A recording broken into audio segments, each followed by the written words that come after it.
Aaron Tuttle here. It's storm season in Oklahoma, and with that comes torrential rain, high winds, and hail. To protect your home and your family from these threats, the one roofing company you should trust is Ferguson Roof Systems. They've been providing the best in roofing services for nearly half a century. Ferguson is Oklahoma's full-service roofing company, certified with an A+ Better Business Bureau rating and a 5-star rating on Google. And with Ferguson now offering Class 4 impact-resistant shingles, now is the time to trust them with your home's roof. Get started today at FergusonRoofSystems.com.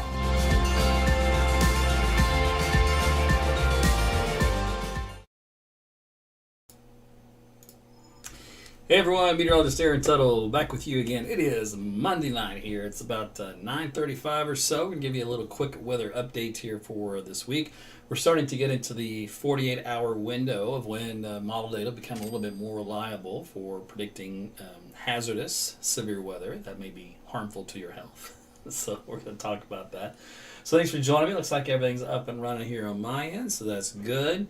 Let's see here. Let me look at a couple other things, make sure everybody else is good before we get rocking and rolling. We're going to do things a little differently tonight, just so you know. See you guys on YouTube.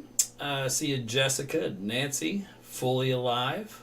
I like it, or fully alv. I put my brain puts the I in there. Either way, it works out for me. Jim's in the house. Good to see you, Jim. Tulsa's always represented by Scorpio. See you guys on Twitter as well, and then on Facebook. On Facebook, I'm going to put the link here. You can click on if you're having trouble getting notified when I go live. And if you see my recent post on the wall, Facebook is doing something stupid. The way they write this thing is so confusing at first. So if you don't slow down and read it, you're instantly going to hit the yes button thinking you're going to want notifications when I go live, because that's how it should be written. Do you want notifications when I go live? And the answer should be yes. But they wrote it to where you have to say no. It's so dumb. So anyway, if you're having trouble with that, you can click on this link, and I will notify you directly when I do go live, and that way you don't have to worry about all that nonsense. But yeah, if you do see that little prompt from Facebook, just hit the word no, which means yes, you do want to be notified when I go live. I know. I don't know who they're hiring over there to write stuff, but it wasn't me. Okay, so let's see. Everything else is good to go, so we're going to get started. So I mentioned I was going to do something a little bit different here for tonight. So I'm going to give it in two formats. You're going to get a quick 2-minute forecast. In other words, I'm going to just cut to the chase and tell you exactly what I think is going to happen. And then for those that want to stay for a little bit more edumacation, we're going to do that. And that usually goes another 10 minutes.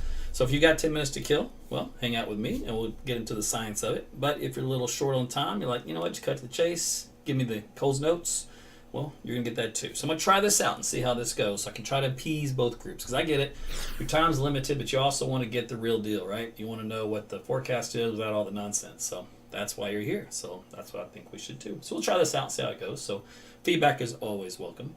So out there right now, currently 55 degrees. And that dew point, what does that dew point say? 36? Is that right? Ooh. You know what that means is it's going to be cold. Sees winds out of the east-northeast, only at 2.4 miles per hour. So what that means is we're going to get cold tonight, more radiational cooling.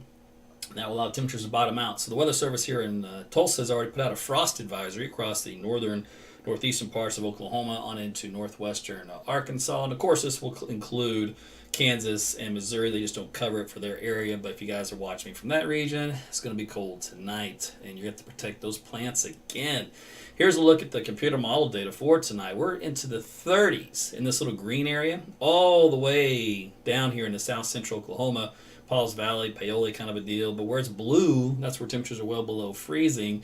So there's some of that here in Kansas, Missouri, like we talked about, and in northern Oklahoma. Here in Oklahoma City metro area, we're going to range anywhere from the upper 30s again to about the low to mid 40s. Just depends on the terrain and where you live and all that kind of stuff. I hit 38 this morning in my backyard. A lot of people did hit 30 in the upper 30s this morning. So if you didn't protect your plants, hopefully they didn't get bit too bad. Do it one more time, and then I think we're going to be out of this for a while. But if you read my blog, it may not be forever. Take a look at that later. All right, so that's a quick look at how things ought to progress in the morning hours. And here is your afternoon forecast as far as temperatures are concerned later in the day. Nice little rebound back into the 60s tomorrow. A little cooler out here to the west. Why? Well, because we've got some rainfall coming. And that rainfall will kind of set the stage for what's going to come our way for Wednesday. There is a marginal risk of severe weather outlined by the Storm Prediction Center for late Wednesday afternoon and evening here across Oklahoma and Kansas. If we zoom into that region, it looks like this. Here over central, southern, eastern Oklahoma. It does include all of, or pretty much most of all of eastern Oklahoma for Wednesday evening. Hail, damaging winds, and potential for a tornado. Yes, that is actually in the cards.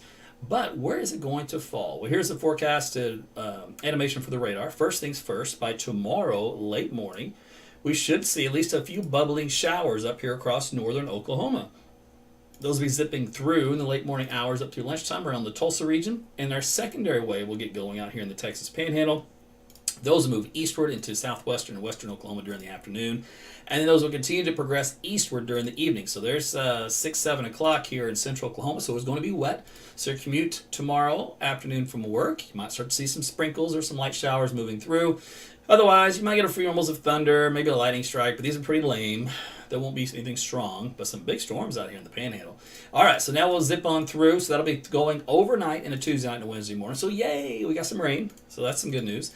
And as we head into Wednesday itself, that moves on off. And then the afternoon, we are going to be expecting probably a line of storms to try to fire along a front that's kind of draped into this area that anchors back to somewhere. There's going to be a surface low for a triple point, and there's going to be a dry line out there as well. So this will be all dry air here. It'll be kind of moist from this region up here to allow some storms to develop.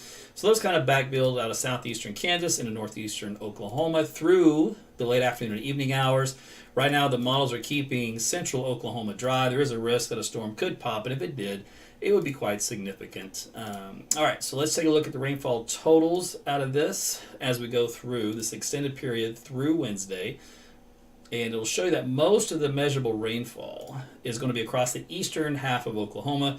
Although that nice little cluster out here in the southern Texas Panhandle looks nice. Blue areas anywhere from about half an inch to maybe an inch of rain. So here in the metro, that kind of varies anywhere from a quarter to about a half inch of rain. These two waves, again, for as we head into Tuesday evening and Tuesday night, and then into Wednesday evening and Wednesday night out here in northeast Oklahoma. And your forecast here then for the week, we're going to be staying in the 80s, upper 80s on Wednesday. And there's some low to mid 80s there after that with overnight lows in the 60s. And then even after that, from Sunday onward, a little cooler. Still nice, though. I kind of like this stuff. I like the low 70s myself. Overnight lows, a little cool into the upper or mid 40s. We're not quite into that upper 50s, low 60s for good. We just kind of get tastes of it here and there. But that is a quick look at the forecast there. So, all right, so that was about a 5-minute weather discussion. So those are for those of you folks that just wanted the quick and dirty. You now have the quick and dirty. For those of you folks that want to hang in a little bit more, let's talk about the tornado threat, right? And let's talk about the hail threat and all that kind of stuff. So hang with me for that if you'd like for about 5 minutes, and then we'll see what maybe some different models are suggesting, right? So now we're going to get into it a little bit. All right, so let's go back to this high-resolution model we looked at, the first one that goes out that far. We'll check the other one that also goes out that far in time. Still has our nice little cluster moves through first, and then as we head into the latter part, oh, look at that. It does try to fire off a severe storm here in central Oklahoma. And oddly enough, it doesn't fire anything in Kansas or northeast Oklahoma. Sometimes it's the way it is. These models are funny like that.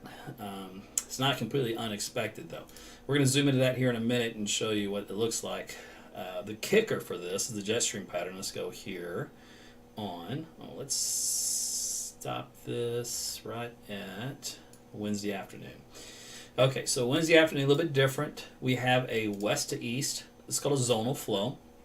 And within this, you get these teeny tiny little areas of disturbances that come through. A little upper energy, little lift in the atmosphere. Nothing right home about. They're very tiny. Very what we call subtle lifting. All the massive liftings in the darker colors is way up here and way over here. So that's all we have to work with. So we don't have a big kicker in the atmosphere to get things going. So you have to have, dependent upon a lot on convergence of the surface along with heat from sunshine. And of course you have to have the juicy dew points, in other words, the humidity levels. So by Wednesday afternoon, we do have a issue here. We've got some nice convergence, or at least some lift here along the dry line, right around Canadian County points south and west. So you have to watch this boundary sometimes if other things can go right to get something to pop along that area, which of course put it right here in central Oklahoma. Low probability of that happening, but if it does, those storms will be quite significant. So here's a look at the dew points, how they kind of surge from Texas back into Oklahoma. So we do have those 60s, and every now and then you get some 70s that'll sneak in there. So the moisture isn't necessarily the problem. Overall, it's just the position of it with time. Here's a close-up view here of the state. I'm going to stop it at 4 or 5 o'clock. Let's go to 5 o'clock. Let's go to 6 o'clock. All right. So what we have in this particular case, and I'll draw this on the deal here for you. All right, where we got? We got the front snaking in something like this. All right, we have a really horrible convoluted area of low pressure developing here. And we have kind of a really sad looking pathetic dry line, something like this, with it not really doing so good, which really needs a nice good punch.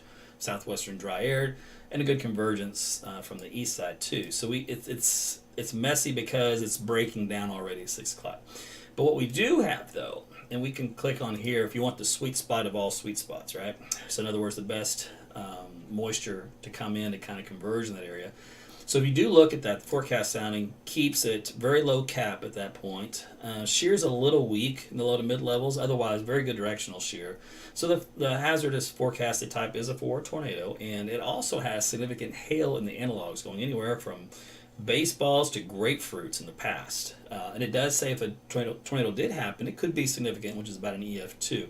So there is a potential on the table. We have to get a little closer, I'm afraid. Today's not going to be the deciding day. We have to kind of see where this surface pattern shapes up here over central Oklahoma to see whether or not we can get one storm to pop. Now, we did look at this model here, and we did see at least the signs that a storm may try, right? So let's go take a look at that and see what it did. Because any storm that were to go in that environment would be at least a hailmaker. The tornado threat is still maybe questionable this far out, but at least a hailmaker. So here's 11 o'clock at night. It didn't bust till 11? Oh, that's nothing. Yeah, see, when they form too late in this environment, they're usually elevated, and they don't last too long because the cap's built in at this point. I'm just surprised the model even produced anything. But right now, so here's the elevated capping layer. So in other words, it would be an elevated storm. So it really couldn't produce a tornado at this point. It could still have a little bit of hail with it, but with these really weak winds right here, it'd collapse and be short-lived, which is what that model data is showing us. It only lasts for a couple hours and it's done. So what we're focusing on is we got to get those storms. If you really want something nasty like that, you have to get that stuff to fire, in this area, or maybe along the front, somewhere in this area by late afternoon, like 4 o'clock. If they don't fire by then, and we're at the 6 o'clock, 7 o'clock window, every half hour matters. The atmosphere starts to stabilize more, and then we don't get as much convergence to the surface because the dry line starts to retreat. So if you really want, severe weather or storms in general, you got to have those ingredients come in at the right place, right time. So that's what we're watching for on Wednesday. It's still early, believe it or not, in that data set to see if anything good comes out of there. Let's see. We do have at least some for a while. Let me back this up here. Along the I-35 corridor, some really good cape and shear overlaid in this region. I did a forecast sign there a minute ago, but here's another one. Just shows if things go well in that case, there's no cap. You just have to have a kicker to get stuff to go, which means we have to have that dry line fire up out here. So in theory, if this were to actually verify completely, in theory, if we can get enough convergence, you could have some storms pop up along the I-35 corridor from about the metro southward to the border. A couple of supercell storms with this producing some hail and potential watch out for a tornado aspect of it. Here's a look at the significant tornado parameter, and it's anchored here over the southern parts of Oklahoma. So goes about as far north as Oklahoma City in tonight's model data. And then during the evening, of course, it diminishes quite a bit. So it's a very short window, even if anything were to try to happen. Let me think what else I want to show you. The Texas Tech model. I've been watching it so far. I haven't been too impressed this spring. Something's off. I think they tweaked something, but we'll watch it and see. Right now, it's kind of like that other model, which has that little cluster of storms for northeast Oklahoma. Tries maybe to get one here, maybe as far west as like Shawnee or something, Creek County. But that's about it. It doesn't do very good with that one. I think it dies out. Yeah. It just keeps those ones around Tulsa going through. So we still have to watch even northeastern Oklahoma. So there's going to be a little bit of a battle on the models to see, which one's going to take over and produce some storms, if they do at all. So that's kind of what it is in a nutshell, without getting too technical, because I know we're just now in the 48-hour window that I preach, right? So we're Monday evening for an event that could potentially happen on Wednesday evening. So we're just now getting into that window. So this is the first sneak peek of that stuff. So tomorrow morning's data will be much better, and then tomorrow evening's data will be even better than that. And of course, the morning of that data will be the best we got to work with. So even though we're really good overall in meteorology and forecasting in general, when you're trying to get specifics on that kind of stuff, the closer you are, the better, which is why I always say grain of salt, anything beyond 48 hours. Because a lot of that's just wish casting, guessing, hyping, hoping, all that kind of stuff. We ain't got time for that here. So there you go. Okay, so let me look at a couple of your questions. Otherwise, that is the forecast in the nutshell. And we do have off and on opportunities for rain if you did read my blog. If you did read my blog, shame on you, because I put a lot of work into that. Go read that blog. And you can read the summary of what I've got to say here in these lives a lot quicker. Plus, you can share it, so it's so good too. Let's see. You guys that love Larry, it's always good to hear. You guys are always asking about Larry and for Larry. At times, I get a little jealous. I do, but he is a cutie, so he deserves it. But he's doing good. Jody's always filling in on that deal.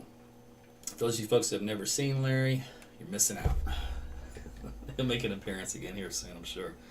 How is allergy season out in Oklahoma? Isaac wants to know. My goodness. You know what? Let me show you something. I'm glad you said that. Because my allergies, believe it or not, have been going. And I'm going to tell you something else. You may not want to hear this. A lot of people's allergies are a little bit more enhanced this year and last year. And I'm just saying, I read something that had a little bit to do with COVID. It kind of messed up our immune system response and whatnot. So if you haven't been really suffering allergies much and all of a sudden now it's a problem and you've had COVID once, twice, thrice, like me, you might be suffering from a little bit of that. So here's a look at the allergy index report. You can get this activity on my website, aarontutterweather.com. That's where I just went a minute ago. It's under the weather data tab. You just go to allergy report. It's actually one of the most common hits on my weather site that you guys look for is the allergy report. But it does have the trees up high. Grass, weeds, and mold are on the low category. So that's what I've got here for you. So there's a couple of sources here where you can check out some data for that kind of stuff, and they can break it down a little bit more detail for you. So that was a good question, by the way, on the list here. Sharon, you're welcome. Glad you read the blogs. I'm getting on late. Oh boy. Why are you on late? Why, Manuel? Why? You will potentially see some storms. South Central Kansas, probably not. I think the front's going to clear you, so it'd be off to your friends in the east.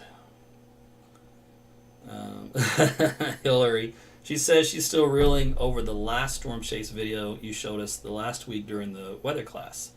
That was intense. Would love to see the whole video. Honestly, you saw, for you guys that missed it, we did a severe weather classroom. So I talked all about tornadoes, lightning, flooding, hail, climatology with that kind of stuff. And a lot of you missed out. I'm just saying you missed out. But the ones that did got to see a pretty good deal. And then I showed them a video from my last storm chase where I almost died. That was not fun, but they got to see a harrowing experience of what it's like when your voice goes up a few octaves when you realize this may be your last few breaths on Earth. It was intense. That's what she's referring to. So thanks for doing that. I hope some of you guys had your kids and stuff watch that, so they got educated as well. So that was good. Okay, so Roger wants to know. Let me see something. Hold that thought for just a second.